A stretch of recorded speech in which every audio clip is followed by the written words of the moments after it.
right-hand side. It's one of the top restaurants in London. If you look on the right as we go through the lights now, down to the very bottom, you'll see a building with a diamond-shaped clock. That is St James's Palace, where all ambassadors are accredited to the Court of St James's. De Beers on the corner on the left-hand side here. Why? Old Bond Street into Bond Street, all jewellery shops down here. They have some of the most expensive rents in London, currently running about £700 a square foot. Off to the left, you've got the Royal Academy of Art. Now if you are into art, the current exhibition here is the drawings of Watteau, and if you look through the arch you'll see an installation by Jeff Koons. So look through the arch as we go past. There's an installation in here by Jeff Koons because the summer exhibition is coming up as well. So here off to the left you've got the Royal Academy, and there's the Jeff Koons installation. Off to the right, Fortnum and Mason's, grocers by royal appointment to the Queen. Next to it, Hatchard's the bookstore, again by royal appointment. The Queen's coat of arms is outside. It means that she has shopped there for 3 years, and you can ask to then put her coat of arms up. The other two members of the royal family who can issue royal warrants are her husband Prince Philip and her son Prince Charles. But if they stop shopping there, guess what? You've got to give them back. Alright, the Queen doesn't actually come and choose her books from Hatchard's. They're taken a selection to Buckingham Palace, so she gets to choose them that way. Off to the right, Waterstones.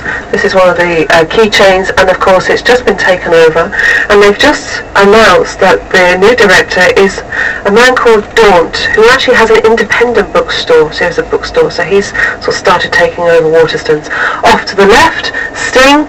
All labels, if you're into label stores, that's what you'll find here. But we're coming up to Piccadilly Circus, well known for the statue in the centre. It's Eros, or the Angel of Christian Charity. It's a play on words, basically. You have an angel who shot a shaft into the ground that's now buried. So shaft, bury. And the Earl of Shaftesbury was a great 19th century philanthropist. He ensured that we didn't have to work longer than 10 hours a day. Children were going down the coal mines age 5. So he said, no, that's not good. We'll put them down at age 10 instead. And when he died, millions lined the route for his funeral. So it's the first aluminium, you call it aluminum, we call it aluminium statue in London. And if you're going to meet someone at Piccadilly Circus, meet them at the statue, because the station has 6 exits, so you meet at the statue on your right. But think of it as the hub of a wheel, because every road takes you to entertainment of some kind. So immediately on the left hand side, Regent Street, where it joins with Oxford Street, is 2 miles of shops. Now on the left hand side, Shaftesbury Avenue, if you go down there, it'll take you to Chinatown, where all the street signs are in English and Chinese. The theatres are down there as well. Currently you've got Les Miserables showing down there at one of the 4 theatres. Straight ahead will take you to Leicester Square, which is where the half-price theatre ticket booth is. It's also where you will find a lot of our movie premieres take place, although the most recent one wasn't here. It was at Westfield in Shepherd's Bush, Pirates of the Caribbean 4, because too many people wanted to see it. And at the moment they are redeveloping the square, spending £18.5 million on it, so it should be ready by the end of the year, beginning of next year. This is the Haymarket, so cool. They used to have a market for hay for horses. So the Haymarket is well known for 2 theatres at the bottom. On the right hand side, Her Majesty's, where you can see Phantom of the Opera, one of the longest running musicals in town. And on the left hand side is Flare Path, the Terence Rattigan play. It's just been extended. Stars Sienna Miller and James Purfoy, who are quite famous actor and actress here. So this on the left hand side is the Theatre Royal, on the right hand side Her Majesty's. And London is well known for its theatre, so while you're here you might want to go to the theatre. Top shows of course include things at the moment like The Jersey Boys, the story of Frankie Valli and the 4 Seasons, Wicked. We've got Billy Elliot, the story of the young boy who wants to grow up to be a ballet star. As I said, Les Miserables is currently showing. You've also got quite a lot of serious plays opening as well. So there's Shrek the Musical opened last week as well. So believe it or not. The opera. Oh yes, $1 Million Quartet, so the story of the 4 who got together, so Carl Perkins, Elvis Presley, Waylon Jennings and Johnny Cash. that's probably proving to be extremely popular at the moment and probably will take over from the Jersey Boys. Now, Her Majesty's Theatre, of course, actually started its life as an opera house, believe it or not, so it's quite nice. The Phantom of the Opera is here. The sequel is also currently showing in London, Love Never Dies. Next to it is the Sports Bar, and then just past that you'll see a blue circle on the wall. These blue circles let you know of famous people who've lived, died or worked in these properties. This one's fairly unusual. It's Ho Chi Minh. Ho Chi Minh, of course, what do you think? Ho Chi Minh, you don't think of him as being a waiter. He was a waiter at the hotel that used to be here. And the story goes that he once served Winston Churchill, our wartime leader, before he became our wartime leader. So, Ho Chi Minh on your right-hand side. If you went off, we're going to turn left, but if you did go right, it'll take you down to the gentlemen's area of London. This is where you find the gentlemen's clubs.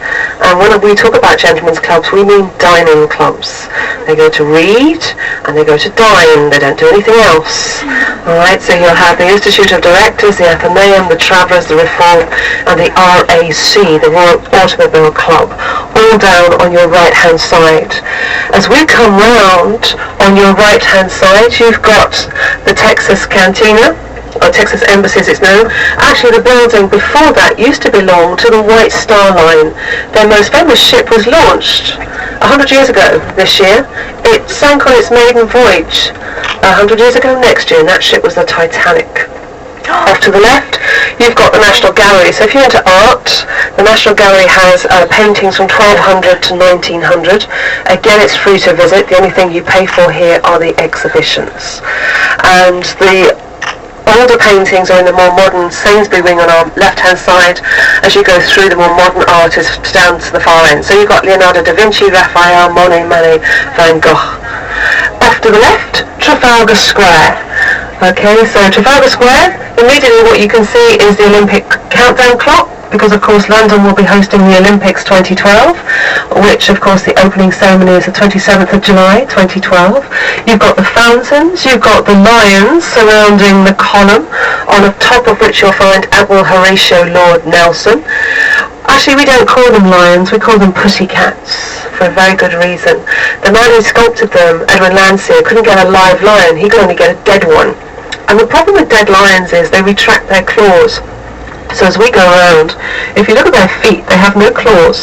So they're not lions, they're pussycats. Right? So these, the pussycats or the lions that surround Admiral Horatio Lord Nelson's column at Trafalgar Square. It's named after, of course, his most famous victory, the Battle of Trafalgar, 21st of October 1805, at which he died. He was killed by a French sharpshooter.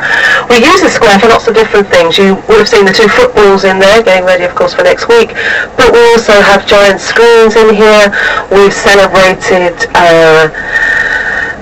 New Year. Well, we used to celebrate New Year here, we don't anymore, but last week they celebrated the Hindu New Year. We also have turned it into a beach. We've carpeted it with grass. We do lots of things with Trafalgar Square, so it's very popular, and it's also used for protests.